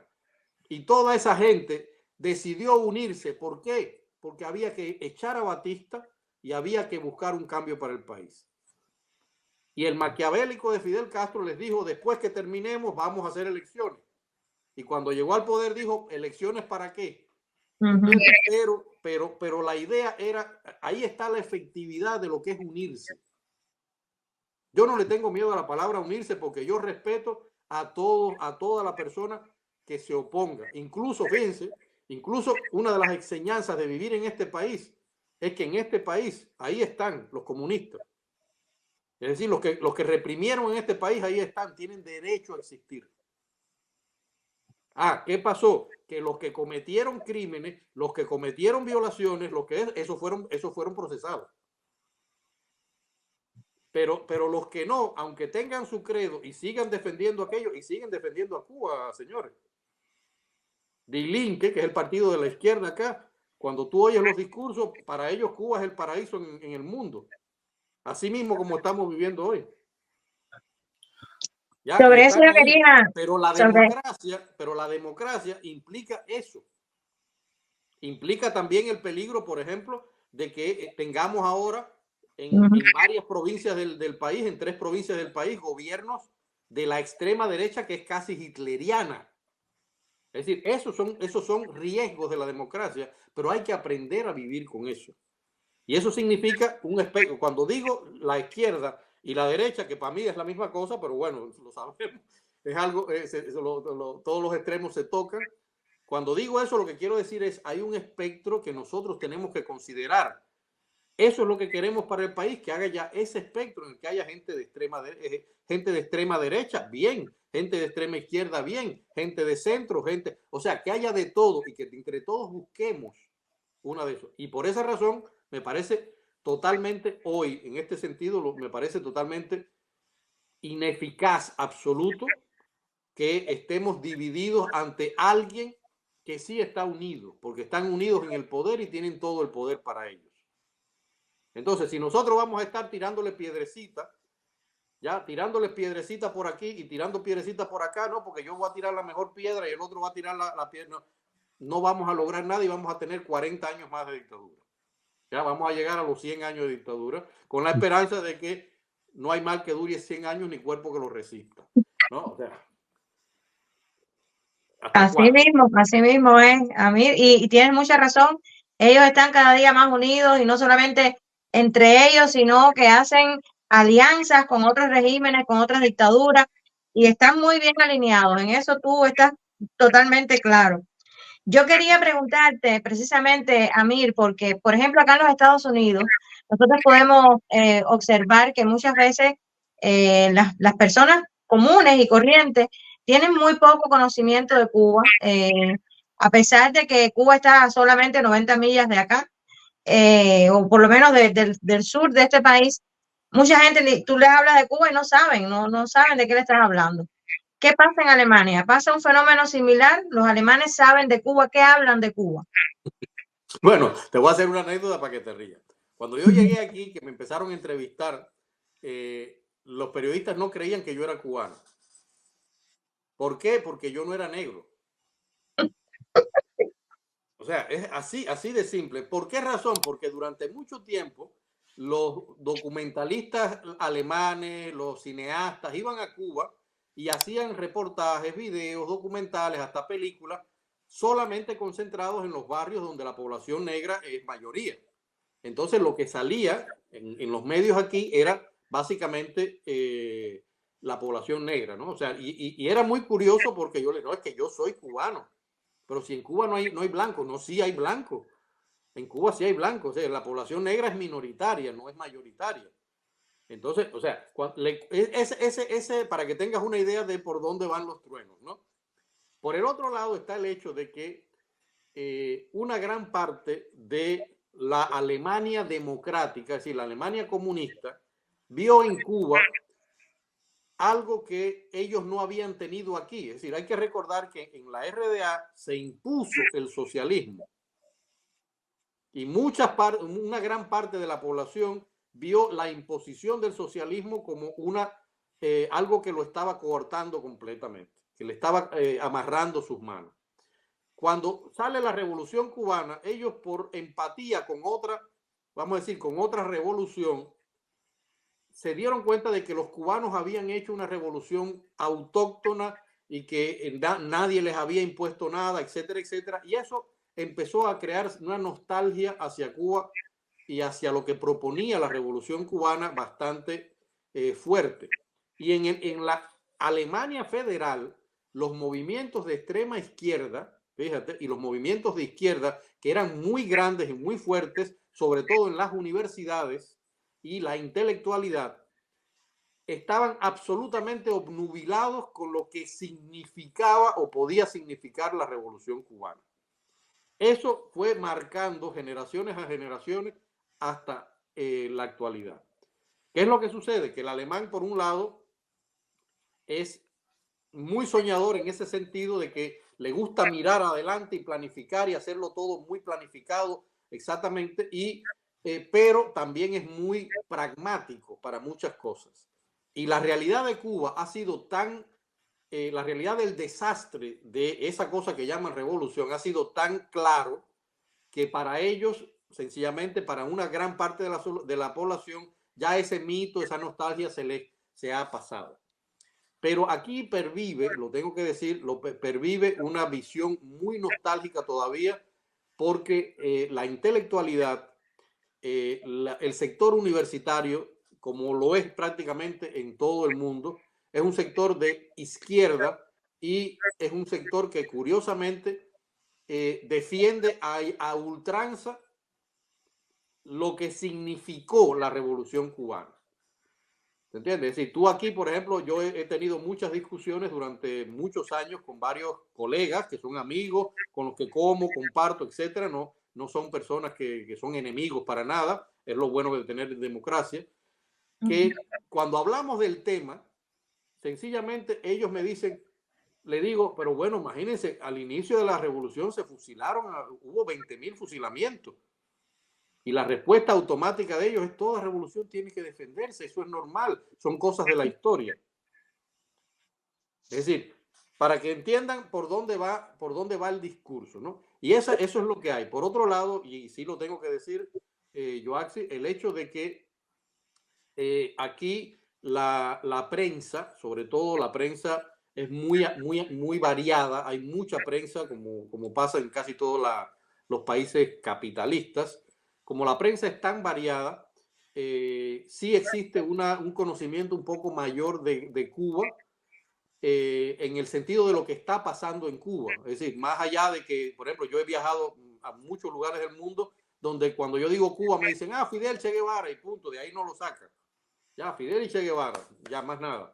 Pero aquí no, aquí se conoce la historia, se está más cerca, sobre todo por los lazos que hubo en la década del 60 y el 70, pero sigue de todos modos existiendo una fuerza que es con las cosas con las que hemos luchado nosotros acá, digamos, un pequeño grupo de cubanos que estamos tratando de aclarar qué cosa es Cuba realmente en distintos medios y marcos de la sociedad.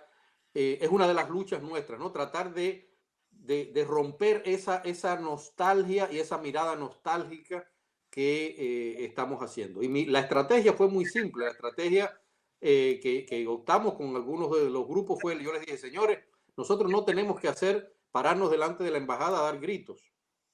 A mí eso no me convence, porque eso lo hace todo el mundo. Nosotros lo que tenemos es que contar nuestras historias a cada uno que se lo encontremos en nuestros marcos, en la universidad, en el trabajo, en lo otro, y hacer un trabajo de campo. Y sí, si hay que gritar allí en la embajada, se grita. Pero lo más importante es el hecho de que tú le cuentes con tu historia a la gente. Y yo, por ejemplo, he parado a mucha gente, hablando de lo que tú contabas al inicio, Joaxi, yo he parado a mucha gente que me ha dicho, no, porque la revolución que le dio salud, le dio esto, le digo lo otro, y yo le digo, bueno, perfecto. Yo le voy a hacer unas preguntas. Si a usted le pasa esto, si a usted lo echan del país, si a usted deciden que su hijo no puede salir del país, su hijo de 3 años y medio no puede salir del país y se lo secuestran. Si a usted, y le he contado mi caso, y entonces de pronto la gente ha dicho, no, pero es que tú has puesto muchas cosas exageradas ahí. Le digo, no estoy exagerando, le estoy contando mi caso. Le estoy contando mi caso, lo que he vivido yo y lo que han vivido otros colegas, otros compatriotas. Sí. Entonces, cuando tú le dices esa verdad ante la que nadie te puede decir, yo no eso tú lo estás inventando, nadie se tiene que callar la boca. Sí. Es una verdad contra la que no pueden. ¿Ya? Sí. A mí,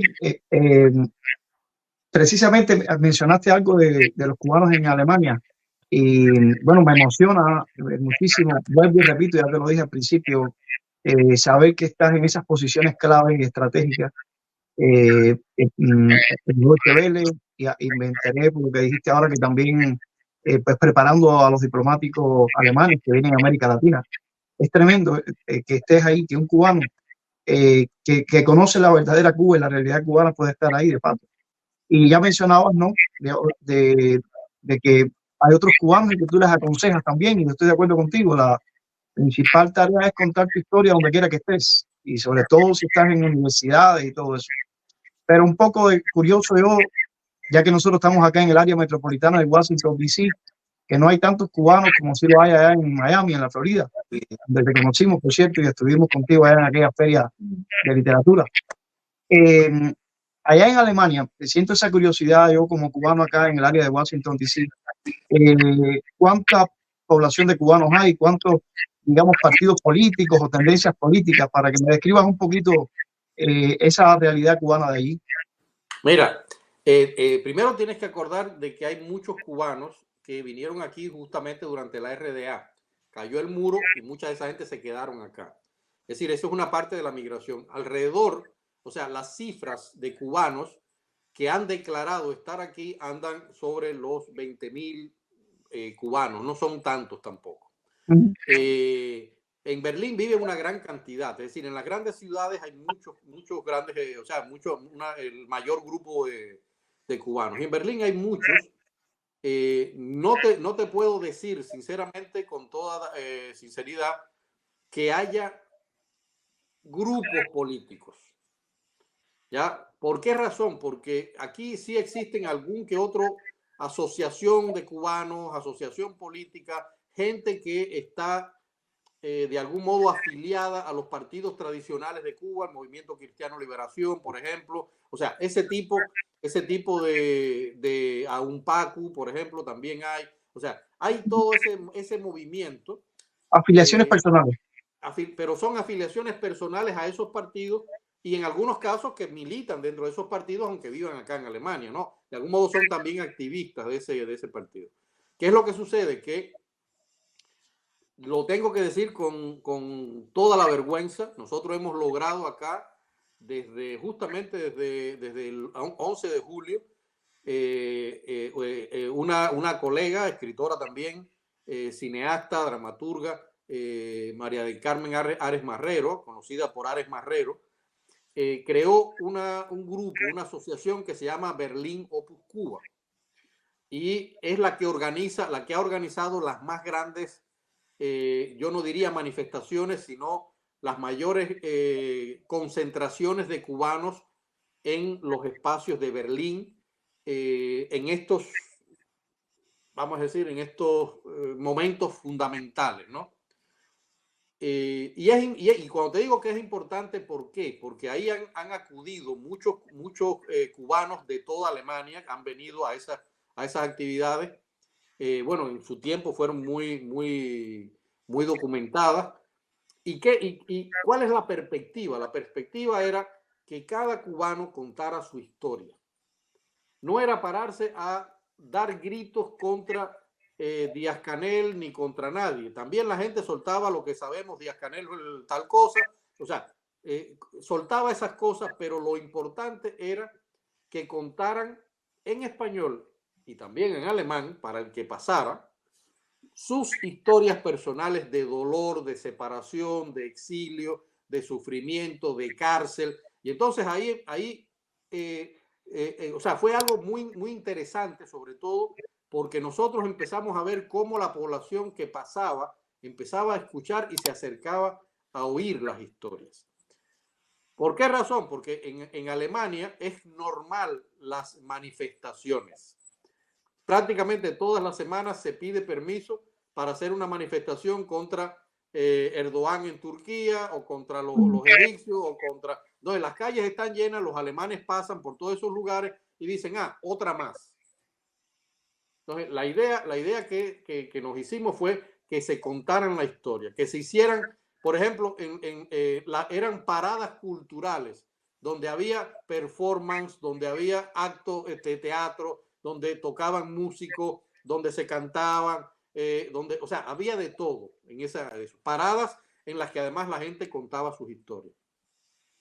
Pero lo tengo que decir, incluso a pesar de que se lograron cosas que para mí fueron muy reconfortantes, a pesar de eso no se logra movilizar a todos los cubanos. O sea, es algo que nosotros no tenemos. Voy a poner algo muy simple. Cuando yo participé de casualidad, porque me invitaron en la primera manifestación, que fue en la plaza central de aquí, lo que sería el punto cero, ¿no? Alexanderplatz. En esa plaza estaba un preso político que acababa de salir de las cárceles de Cuba, uno de los presos de la Primavera Negra. Estaba este amigo mío, Jorge Luis García, el de la Stasi. Estaba Ares Marrero y estaba Boris Luis Santa Coloma, el hijo del mártir, que vive acá. Éramos nosotros con unos carteles. En una zona en la que cada día pasan por ahí 50 y 60 cubanos. Es decir, no era eso. Que años después nosotros lográramos que frente al Parlamento alemán, que es una plaza enorme, grande, por donde pasa todo el turismo de Berlín, concentráramos a cerca de 400, 300 y tantas personas, según la policía, que contabiliza las cosas. Para mí fue un logro maravilloso.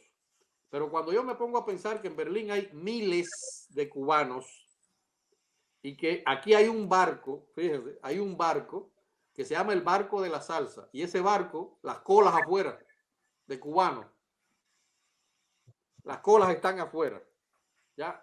Para montarse en ese barco y pasarse por todos los ríos. Acuérdense, Berlín es una ciudad construida sobre un delta de ríos, ¿no? O sea, varios ríos. Y que ese barco tenga más gente para bailar salsa y esto, lo otro, y hasta abajo y todas las cosas esas, que pedir por tus derechos.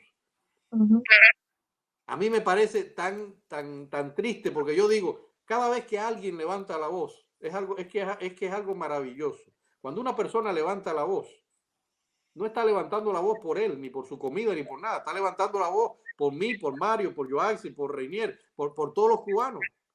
Y eso les cuesta trabajo entender eso por los miedos que tienen, que traen desde Cuba. Viven 10, 15 años acá y siguen con las manos atadas completamente, amarradas, por sencillamente no. Yo quiero ir a mi país y quiero ver a mi familia y quiero. O sea, es triste, pero esa es la cubanidad que hay acá.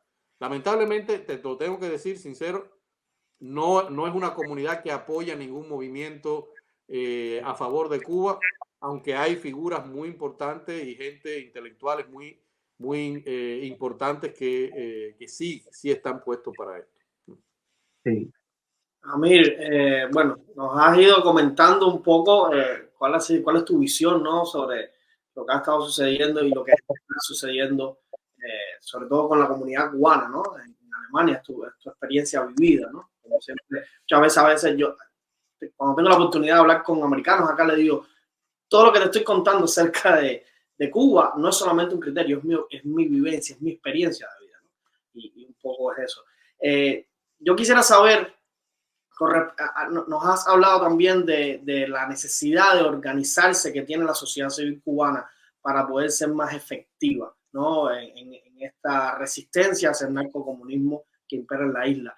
Pero a la vez nos cuentas el desaliento que sientes de la forma de ser, ¿no? La forma de proyectarse de la comunidad cubana que existe en Alemania. Entonces, un poco uniendo estas dos realidades, la necesidad de organizarse y la apatía con la realidad cubana de muchos cubanos, desgraciadamente, ¿cuál es el papel que debemos jugar aquellos que estamos enterados desde el exilio de estas realidades y de la necesidad que hay de seguir peleando, porque no es una opción dejar al castrismo a libre albedrío y que caiga el día que tenga que caer? Creo que es, como tú bien nos contaste, el muro de Berlín no se cayó, lo tumbaron. Empezó por un error, pero luego hubieron muchísimos que empujaron para que esto cayera. Entonces, ¿qué podemos hacer? ¿A qué podemos abogar? ¿Cuál sería la metodología? ¿Dónde está el pollo, el arroz con pollo, ¿no? Desde el exilio. Te voy a decir algo. Yo creo profundamente, id por el mundo y predicad el evangelio. Nos dice a nosotros nuestro Señor Jesucristo. Ese fue el gran mandamiento, la gran comisión. Y yo veo Cuba y veo el trabajo de la política en relación con el pueblo precisamente como algo así. Es decir, el primer problema que nosotros tenemos que saber es que nosotros, sea quien sea el líder, sea quien sea, a mí no me importa ninguno de los líderes que está, no me importa el nivel que tenga ni nada, lo que tiene que entender es que nosotros, cada uno de nosotros somos servidores de una idea. Y esa es la primera cosa que nosotros tenemos. No, a mí no me importa que si me da dinero o que si no me da o que si no, no. Somos servidores de una idea. Y la pregunta que nosotros tenemos que hacer, ¿hasta qué punto nosotros, los que somos opositores reales, hemos entendido realmente que nuestra misión en relación con Cuba es ir por el mundo y predicarle a la gente con nuestro ejemplo y segundo, con nuestra palabra, nuestra experiencia, la idea que nosotros queremos de nuestro país. ¿Por qué te digo eso? Porque eso es lo primero que tenemos que tener. Lo segundo es decir, bueno, ¿y cómo nosotros entonces esa semilla, esa idea que yo tengo, cómo se imbrica en la idea que tiene Yoaxi, en la que tiene Mario Jorge, en la idea que tiene Ferrer, en la idea que tiene Coco, en la idea que tiene Rosa María, en la idea que tiene el otro? ¿Cómo se imbrica esto? Y cómo yo como opositor puedo bajar todas las trampas que yo mismo me he puesto, todas las defensas que yo mismo me he puesto, con un sentido mayor. Y el sentido mayor es: vamos a tumbar la dictadura. Vamos a aparcar las diferencias y vamos a tumbar las dictaduras. Eso es entre nosotros, los que sabemos lo que es aquello. ¿Ya? Lo que sabemos lo que es aquello. Y lo digo por algo muy simple. No voy a mencionar nombres, pero voy a mencionar un episodio muy triste que yo viví en Bruselas. Otro año después, varios opositores, y yo iba junto con la delegación alemana, porque me conocían, porque yo estaba trabajando con uno de los viceministros para América Latina en ese momento, y yo iba estaba compartiendo con ellos, aunque estaba con la parte cubana, invitado por los cubanos. Empieza la conversación, en una mesa de servir, de comida. Y era tan dispar y tan evidente las divisiones y los odios que mi amigo, este viceministro, que es uno de mis grandes amigos acá, me dice: ¿y así ustedes piensan tumbar a la dictadura? Es decir, no somos capaces ni siquiera en los marcos oficiales a los que le estamos pidiendo que se pronuncien a favor de Cuba, etcétera, etcétera, de tener un pensamiento unitario, de decir: vamos a aparcar aquí las diferencias y a esta gente los vamos a convencer de que tienen que levantar las cosas contra Cuba y que tienen que hablar contra Cuba y que tienen que sancionar y que tienen que hacer lo que tienen que hacer. ¿Por qué? Porque entonces pierden credibilidad. O sea, esa es la otra. O sea, eso es entre nosotros. Nosotros tenemos primero que analizar nosotros mismos, ver cómo nuestros proyectos personales o partidistas, etcétera, se imbrican con los demás en hacer determinados pactos, etcétera, etcétera, para avanzar y unirnos ante una dictadura que está unida, que es maquiavélica, que es muy pensadora, que no hace absolutamente nada sin tenerlo bien pensado para aplastarnos. Eso en primer lugar. Y la otra parte es la parte, la que decimos nosotros. Cada uno de nosotros tiene que ser, lo voy a decir, aunque a algunos les caiga mal, tenemos que ser, si queremos ser políticos y si queremos ser ejemplos, tenemos que ser un evangelio vivo. Ujú. Es decir, nadie nos puede decir tú tal cosa, tal cosa, tal cosa, tal cosa, tal cosa. No, tú esto, lo otro. No, tú tal. No. Es decir, si estamos en esto, tenemos que actuar con limpieza, con honestidad, la ética por delante. Es decir, y ese es el ejemplo que nosotros vamos a dar a la gente. Yo cuando cito, mucha gente suelo citar a Osvaldo Payá, precisamente porque él se ganaba a la gente por la forma de ser. ¿Ya? Por la forma de ser. Y hay pocos políticos, o sea, pocas personas de la oposición en la cual uno puede decir, bueno, esta persona realmente se gana las veces. O sea, ¿no? ¿Por qué? Porque siempre estamos pensando en el ego, estamos pensando en el protagonismo, estamos pensando en el caudillismo, estamos pensando en en criticar lo que el otro hace si no lo hacemos nosotros. O sea, realmente es muy triste esa situación. Por esa razón, yo digo, la única solución, Reinier, en mi opinión, sería, si vas a seguir dividido, por lo menos concéntrate en, olvídate del pueblo, del partido, olvídate del gobierno y trabaja con que tu idea llegue a 30 personas hoy, a 40, a 50, a 60, y que esa gente que solamente está pensando en comer y sobrevivir, acabe de entender con hechos, con cosas, con tu ejemplo, con la ayuda que le das, con el apoyo, con lo que sea, que tiene que entender que en sus derechos está la comida, la corriente eléctrica y la luz. Es decir, todo lo demás viene cuando tú sabes luchar por tus derechos. Porque todo lo demás, repito, va a ser aplacado. Es un trabajo muy difícil, me cuesta, te lo digo sinceramente, me cuesta mucho trabajo decir estas cosas.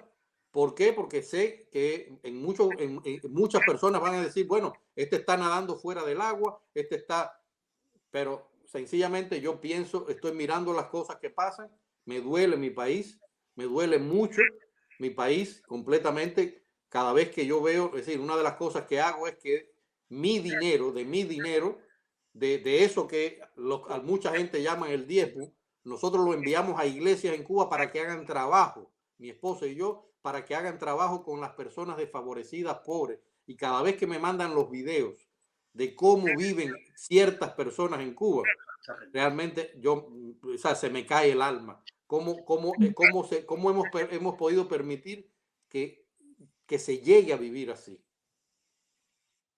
O sea, es algo que es muy, muy triste. ¿Ya? Y entonces cuando yo veo todos los egos y todas las divisiones y todas las broncas y los ataques personales y las denigraciones personales, y veo que del otro lado lo que más veo es a todas esas personas que nos atacan, que nos riéndose de nosotros y diciendo, mira, ellos mismos están haciendo el trabajo que tenemos que hacer nosotros. Ellos mismos, mira, ellos mismos. No tenemos nosotros que hacer nada. Ahí están todos los jerarcas de la policía política riéndose de nosotros, están los Díaz-Canel y toda su gente riéndose de nosotros y nosotros degollándonos unos a otros.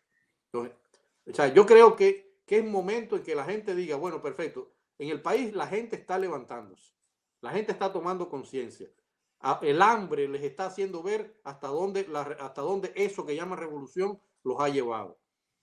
Bien, perfecto. ¿Y nosotros qué vamos a hacer? Tú que te llamas opositor, ¿qué vas a hacer? Tú que te llamas intelectual, que te llamas artista, que te llamas conciencia de la sociedad, ¿qué vas a hacer? O sea, ese es el llamado que yo estoy tratando de hacer cada vez que pasan estas cosas.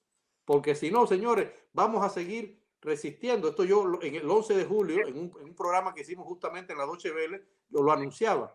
Yo dije, no, esto lo van a aplacar con represión, lo van a aplacar con algunas cosas que le van a dar a la gente. Cada vez que salte alguien, le van a tapar con lo que está pidiendo y van a ser así, van a ser ciclos en el que la gente se va a levantar, va a gritar, va a pasar y si no se canaliza bien ese descontento social, no vamos a llegar a ningún lugar.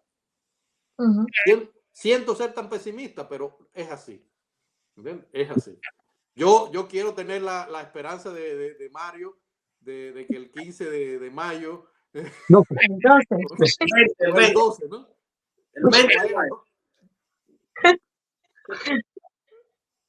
Sí, fíjate que es una esperanza, Amir, que no está reñida con tu desafío, porque yo precisamente dije, yo creo que estamos ante algo grande, pero otra cosa es que estemos preparados.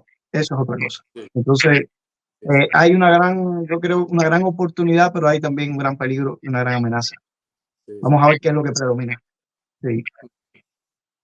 sí. Amir, yo quisiera retomar un poquito lo del libro que recientemente publicaste, porque nos gustaría que nos dijeras dónde podemos acceder a él, o sea, dónde lo tienes, si lo tienes en Amazon, en alguna plataforma. Yo quiero leerlo. De hecho, queremos, por supuesto, en la descripción que pongamos de este podcast, pues poner allí también los enlaces para que cualquiera que quiera acceder al libro y comprarlo, pues que se llegue. Entonces, por favor, dinos, porque yo por lo menos estoy loca ya por tenerlo y estoy segura que Mario y Reinier también. Mario, el come libro, debe ser el número 1.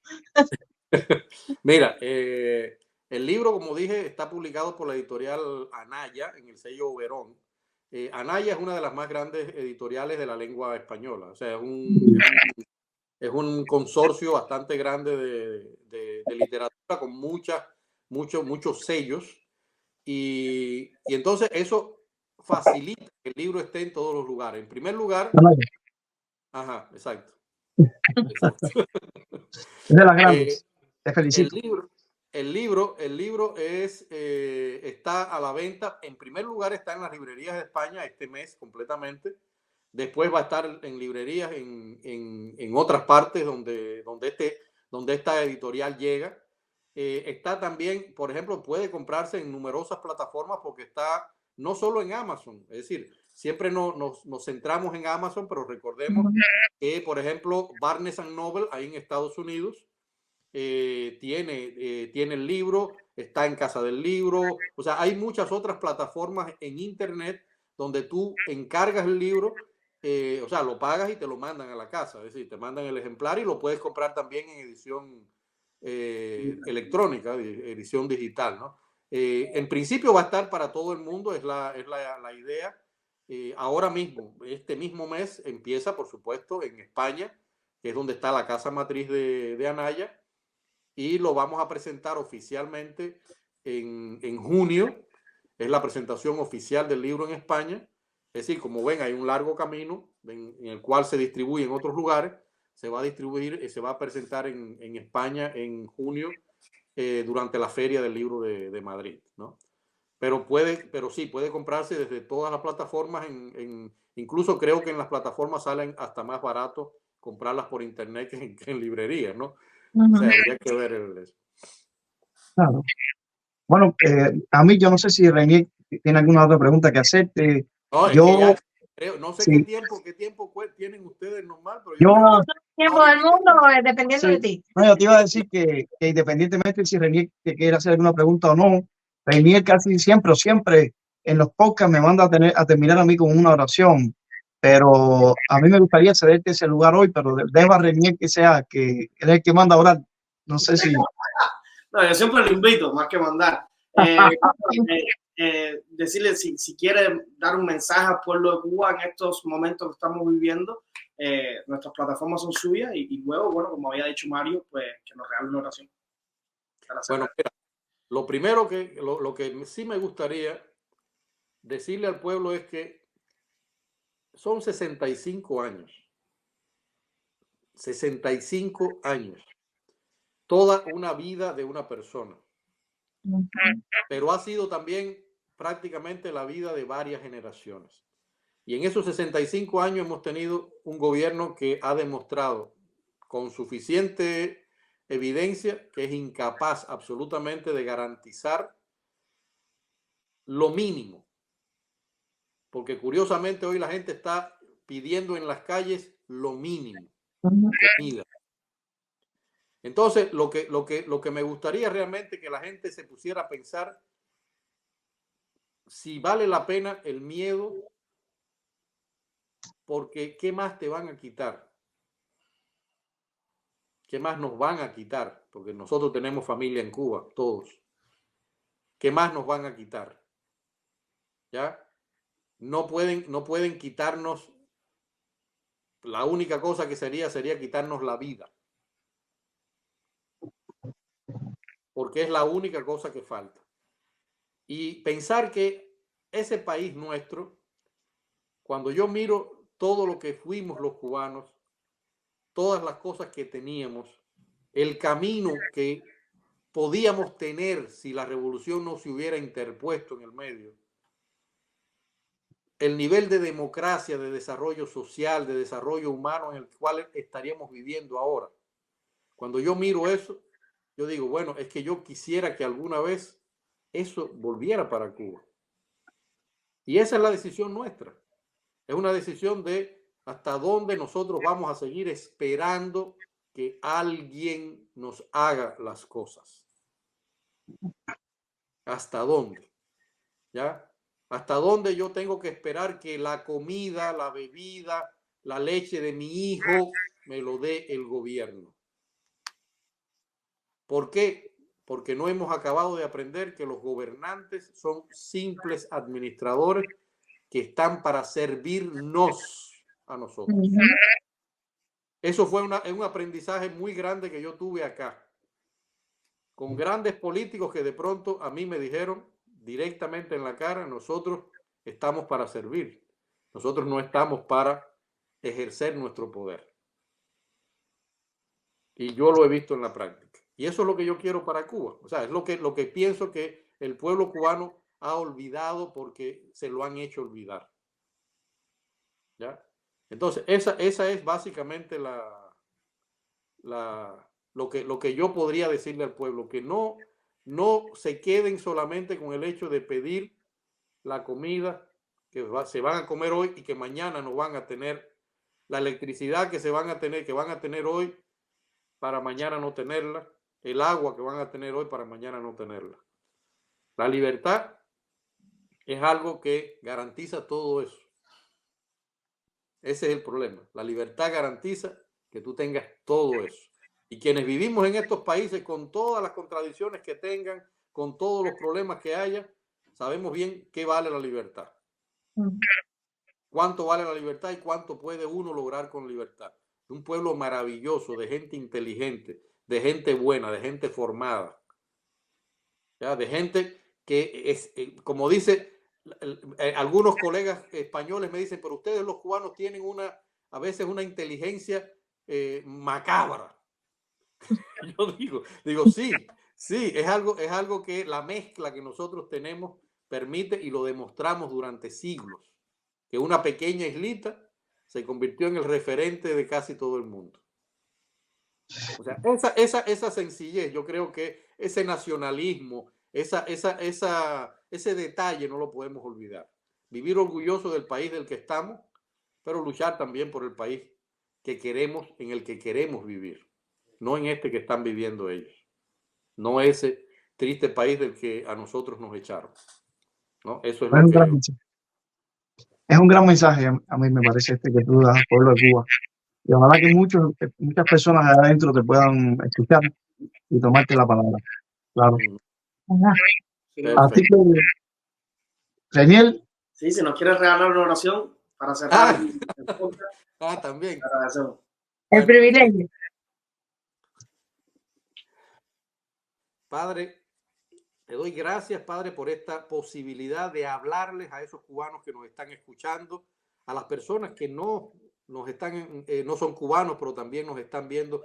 Gracias, Padre, por la posibilidad de predicar también que es nuestro evangelio de paz, de amor, de prosperidad para nuestro país. Te pedimos a ti, Padre, que tú seas el que tome las riendas de nuestra nación, una nación que ha sido entregada a otros poderes, a otras fuerzas, y que tú, Padre, nos regreses al camino que tú tenías de prosperidad, de democracia, de amor, de paz para nuestra isla. Que tú bendigas a cada uno de los cubanos que ahora mismo están en Cuba, que tú los proveas, Padre, que tu amor infinito se derrame sobre ellos y que sobre ellos caiga la paz absoluta tuya, que sobrepasa todo entendimiento, pero además, Padre, esa sabiduría que tú le diste a Salomón para que cada uno de ellos entienda que deben levantar sus voces y pedir por sus derechos, por algo que les pertenece, que tú se lo diste porque tú quieres lo mejor para cada uno de nosotros los cubanos. Gracias, Padre. Bendice a todas y cada una de las personas, incluidos, Padre, a quienes nos hacen el mal. Tú eres el único juez que los podrá juzgar. Nosotros no queremos juzgarlos. Nosotros sencillamente los ponemos en tus manos, Padre, así como ponemos nuestro país, así como ponemos nuestros problemas. Bendice a Cuba, Padre, en el nombre poderoso de Jesús. Amén. Amén.